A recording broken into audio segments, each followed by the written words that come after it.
Je me nomme Messilas Grandlumière. J'ai grandi dans le petit village de Castelgreen, dans le pays des collines violettes. Aujourd'hui, j'ai 18 ans et je ne fêterai pas mon anniversaire. Malheureusement pour moi, cette date n'est plus un jour de célébration, car il y a bien longtemps, et au jour de mes 10 ans, mon père a été enlevé et je ne l'ai plus jamais revu.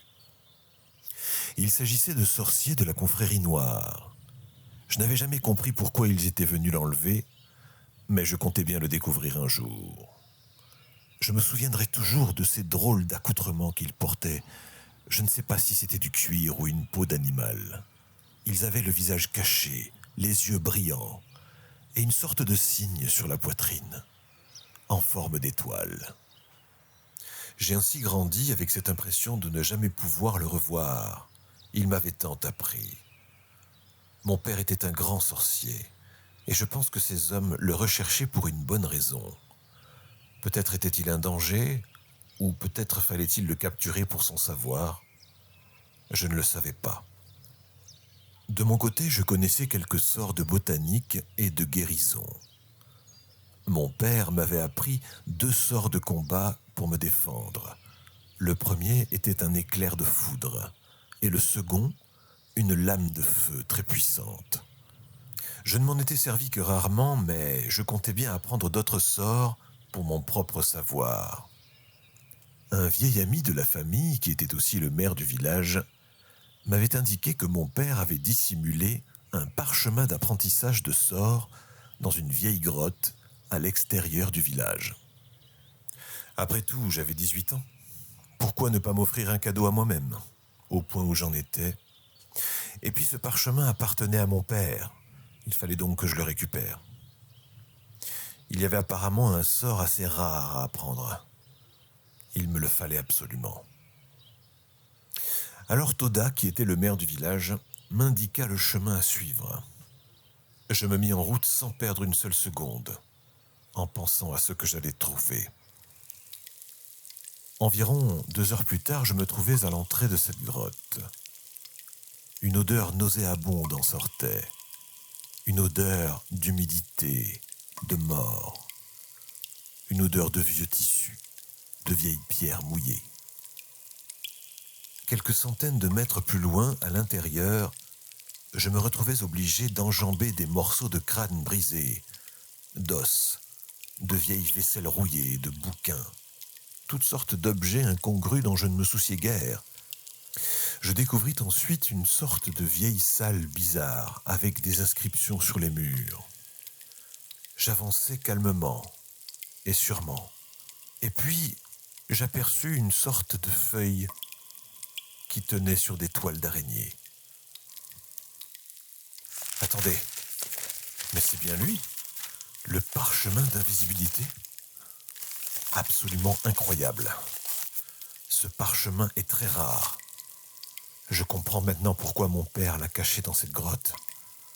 Mais pourquoi personne d'autre ne l'avait trouvé? J'imagine que cette grotte doit être visitée par des pillards ou autres personnes. Eh bien non, finalement non. Je constatais donc que cette grotte n'avait pas été visitée par d'autres personnes. Étrange. Peut-être y avait-il un sort de protection ou autre chose. Vous devez donc savoir que pour apprendre un parchemin de sortilège, il suffit d'en lire le titre. Une fois le titre lu, les paroles s'effacent. Et vous êtes le propriétaire de ce sort. Vous pouvez ensuite l'utiliser. Lorsque je pus rentrer chez moi, Toda m'attendait sur le pas de ma porte. Il me regardait d'un air ennuyé. « Messilas, il faut que tu quittes ce village. J'ai reçu une lettre de la confrérie noire. Ils savent que tu as 18 ans. C'est ta majorité. Ils veulent donc t'enlever. Je ne sais pas ce qu'ils veulent faire de toi, mais je pense que pour eux, tu es un danger. Peut-être c'était le cas pour ton père. Je ne comprends pas cette histoire. Il faut que tu partes. Je ne sais pas où, mais il faut que tu partes. Quel magnifique anniversaire! Je me voyais obligé de quitter les lieux comme un voleur. Obligé de partir de mon village natal pour une raison que j'ignore. Étrange. Puis Toda se remit à me parler. « Tu sais, Messilas, je pense que tu fais partie d'une famille très puissante et certains ne veulent pas te voir évoluer. Je pense que pour eux tu es un danger ou quelque chose d'incontrôlable. Ils veulent garder le pouvoir. Ils ne veulent pas te laisser devenir un sorcier. Il me laissa une bourse d'or qu'il posa sur la table de ma chambre, puis s'en alla sans se retourner. Je ne vous ai effectivement pas précisé au début de mon histoire que mes ancêtres, mes grands-parents ou mes parents étaient des sorciers très puissants. La famille Grand Lumière. J'étais donc victime de mon succès. J'avais donc aujourd'hui le choix, partir ou rester. Si je décidais de rester, je devrais affronter des mages bien plus puissants que moi. Mais si je décidais de partir, après tout, je n'avais pas d'avenir dans ce village. Toda avait évoqué dans nos discussions l'existence d'un ami proche, ou plus ou moins proche, un nain, qui habitait à Blanchecorde, un village à 50 kilomètres de chez moi. Il avait apparemment des informations sur mon père. Il fallait donc que je me hâte pour partir et le voir. Je pris donc la route sans attendre, à la lumière de la lune. Étrangement, j'avais l'impression d'être suivi par quelqu'un. N'avez-vous jamais ressenti cette sensation d'être suivi, d'être observé ? Après tout, cela pouvait être le moment idéal pour essayer mon sort d'invisibilité.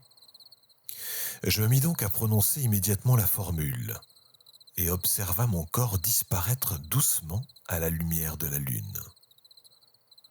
Je me dissimula derrière un arbre. Je pus apercevoir avec stupéfaction que 3 individus me suivaient. Ils étaient en train de passer devant moi, sans me voir. Mais ce n'était pas la confrérie noire. Je ne savais pas qui étaient ces personnes. Quelques minutes après, je décida de faire une halte. Il était plus prudent de se rendre discret. Alors je me mis en haut d'un arbre feuillu pour ne pas me faire remarquer. Au petit matin, je réalisa à travers mes douleurs dorsales que de me percher dans cet arbre n'avait pas été une bonne idée. Alors je descendis rapidement en pensant ce que pourrait être mon petit déjeuner. Mais soudainement, j'aperçus sur le chemin quelque chose d'étrange. Un buisson qui se déplaçait devant moi, à quelques mètres. Je vous le demande, est-ce que les buissons se déplacent tout seuls ? Non. Alors je commença à m'approcher et brusquement il s'arrêta. Un petit être sortit de ce buisson en me regardant fixement. Je n'en revenais pas. C'était un chalmoc.